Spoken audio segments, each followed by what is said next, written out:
Hey guys, what's up? Welcome back to Dan Des. And you guys told me you wanted some tutorials.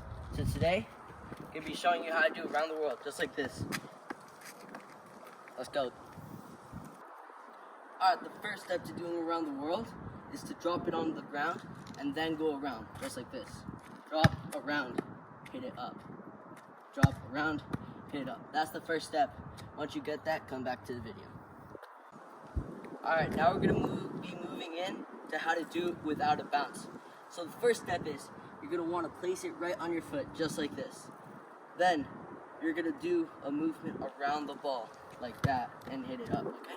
So watch, on the foot, around, up, just like that. Alright guys, last step to getting around the world. So now, we're going to be adding 2 juggles right before we do it. So, when you hit the ball after the juggle, you want to skim it to go around. So watch, here we go. 1, 2, skim around. That way when I hit the ball, it does a little bit of spin and stays in the air. If you like the video, make sure to hit the like button, subscribe, and comment. I'll see you guys later.